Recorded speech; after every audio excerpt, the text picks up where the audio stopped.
Hello friends, कैसे हैं। तो चलिए अभी हम लोग माइक्रो इकोनॉमिक्स यानी व्यष्टि अर्थशास्त्र अर्थात इकोनॉमिक्स का फर्स्ट बुक के चैप्टर 7 में पढ़ेंगे। पैमाने के प्रतिफल नियम की व्याख्या उपयुक्त चित्र की सहायता से कीजिए।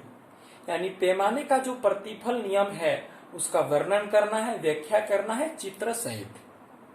ठीक, यह प्रश्न आपके इंटरमीडिएट इकोनॉमिक्स एग्जाम के लिए बहुत बहुत बहुत बहुत महत्वपूर्ण है।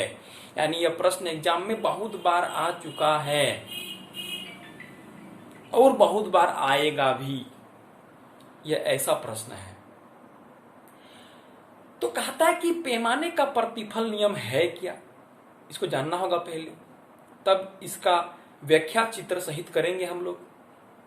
तो कहता है पैमाने का प्रतिफल उत्पादन फलन की दीर्घकालीन अवस्था को प्रदर्शित करता है। यानी दीर्घकालीन उत्पादन फलन को पैमाने का प्रतिफल नियम कहते हैं। तो कहता है कि दीर्घकाल में समय अधिक होने के कारण उत्पत्ति का यानी उत्पादन का कोई भी साधन स्थिर नहीं होता है। यानी उत्पादन के सभी साधन परिवर्तनशील होते हैं और सभी साधनों के परिवर्तनशील होने के कारण सभी साधनों के प्रयोग का अनुपात एक समान बना रहता है, जिसके कारण उत्पादन का पैमाना एक समान रूप से बदल जाता है और उत्पादक को एक नया उत्पादन फलन प्राप्त होता है। इसीलिए इसे पैमाने का प्रतिफल नियम कहते हैं। यानी दीर्घकाल में समय अधिक होने के चलते उत्पत्ति का कोई भी साधन स्थिर नहीं होता। यानी सभी के सभी परिवर्तनशील होते हैं, चेंज होते हैं, जिसके चलते सभी साधनों के प्रयोग का अनुपात एक समान बना रहता है और उत्पादन का पूरा पैमाना पहले की तुलना में बदल जाता है और एक नया उत्पादन फलन प्राप्त होता है उत्पादक को। इसीलिए इसे पैमाने का प्रतिफल नियम कहते हैं। अब कहता है कि पैमाने के प्रतिफल के 3 अवस्थाएं होती हैं, 3 कंडीशन है। पैमाने के बढ़ते प्रतिफल मतलब इंक्रीजिंग, पैमाने के स्थिर प्रतिफल मतलब कांस्टेंट, पैमाने के घटते प्रतिफल मतलब डिक्रीजिंग। 3 स्टेप हैं, पैमाने के बढ़ते प्रतिफल, पैमाने के घटते प्रतिफल, पैमाने के स्थिर प्रतिफल। तो चलिए हम लोग तीनों अवस्थाओं के बारे में विचार करते हैं चित्र सहित। तो पहले जानते हैं कि पैमाने का बढ़ता प्रतिफल क्या है। यानी पैमाने के बढ़ते प्रतिफल से आप क्या समझते हैं। ठीक है, पहला पैमाने के बढ़ते प्रतिफल। तो कहता है जब सभी उत्पादन के साधनों को एक निश्चित अनुपात में बढ़ाया जाता है, मतलब उत्पादन के साधनों में जब एक निश्चित अनुपात में वृद्धि की जाती है, तो यदि उत्पादन उस अनुपात से अधिक अनुपात में बढ़ जाता है तो उसे पैमाने का बढ़ते प्रतिफल कहते हैं। यानी यदि उत्पत्ति के साधनों को उत्पादन के साधनों को 10% बढ़ाया जाता है और उत्पादन में 10% से अधिक वृद्धि होती है तो इसका नाम होगा पैमाने का बढ़ता प्रतिफल। अर्थात उत्पादन के साधनों की मात्रा में जितना अनुपातिक या प्रतिशत वृद्धि होगा, यानी अनुपात के रूप में या तो प्रतिशत के रूप में जितना वृद्धि होगा, यदि उत्पादन की मात्रा में अनुपातिक वृद्धि या प्रतिशत वृद्धि उससे अधिक हो जाएगा तो उसका नाम हो जाएगा पैमाने के बढ़ते प्रतिफल। देखिए फिगर, एक तरफ x है और एक तरफ y है। इधर लिखेंगे हम लोग उत्पत्ति के साधनों की मात्रा और इधर लिखेंगे हम लोग प्राप्त उत्पादन। क्या बोला कि यदि साधनों की मात्रा में जितना वृद्धि हुआ है उत्पादन में उससे अधिक वृद्धि हो जाएगा तो उसका नाम होगा पैमाने का बढ़ता प्रतिफल। तो इधर x है इधर y है तो उसी हिसाब से लिखेंगे। यानी यदि x1 साधन का उपयोग करके y1 वस्तु का उत्पादन होता है, ठीक, साधनों की मात्रा में यदि 10% वृद्धि कर दिया गया, ठीक, 10% वृद्धि किया गया और उत्पादन की मात्रा में 15% की वृद्धि हुआ तो इसका नाम होगा पैमाने का बढ़ता प्रतिफल। ये जो ग्राफ बना इसका नाम हो जाएगा पैमाने का बढ़ता प्रतिफल। देख लीजिए, पहले साधन x1 लगाए थे, अब x1 से 10% बढ़ाकर x2 किए, ठीक, तो उत्पादन y1 से 15% बढ़कर y2 हो गया। यानी जितना साधन में वृद्धि हुआ उससे अधिक उत्पादन में वृद्धि हुआ तो इसका नाम होगा पैमाने का बढ़ता प्रतिफल। ठीक है, अब दूसरा पढ़ेंगे, क्या, पैमाने का स्थिर प्रतिफल क्या होता है। पैमाने का स्थिर प्रतिफल तो कहता है जब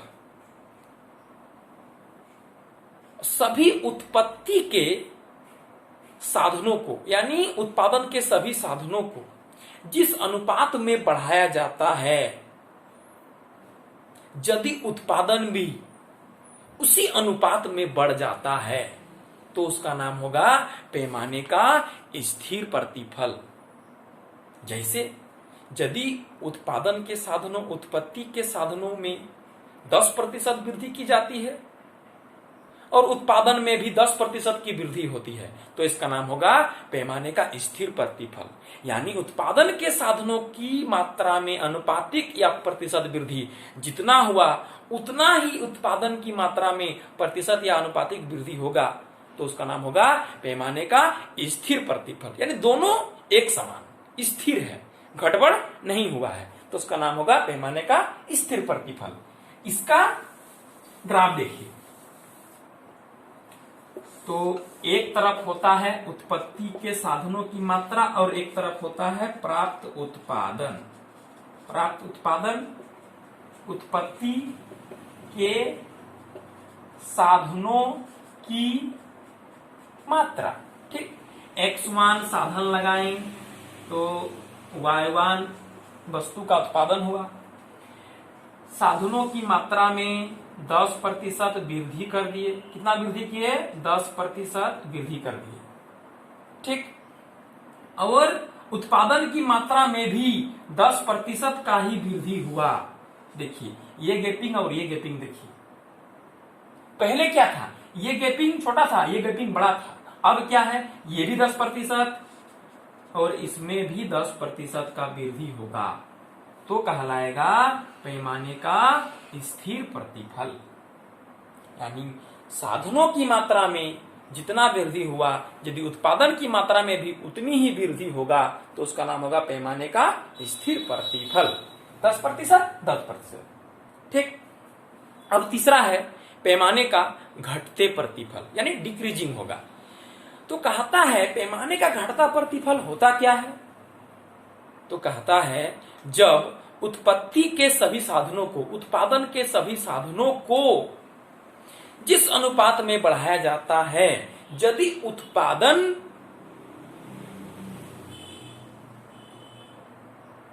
उस अनुपात से कम अनुपात में बढ़ता है तो उसका नाम होगा पैमाने का घटता प्रतिफल। यानी उत्पत्ति के साधनों को जब जिस अनुपात में बढ़ाया जाता है यदि उत्पादन में उससे कम अनुपात में वृद्धि होती है तो उसका नाम होगा पैमाने का घटता प्रतिफल। यानी यदि उत्पत्ति के साधनों में 10% की वृद्धि की जाती है और उत्पादन में 8% की वृद्धि होती है यानी उससे कम तो इसका नाम होगा पैमाने का घटता प्रतिफल। यानी उत्पत्ति की साधनों की मात्रा में जितना अनुपातिक या प्रतिशत वृद्धि हुआ यदि उत्पादन में उससे कम अनुपातिक या प्रतिशत वृद्धि होगा तो कहलाएगा पैमाने का घटता प्रतिफल।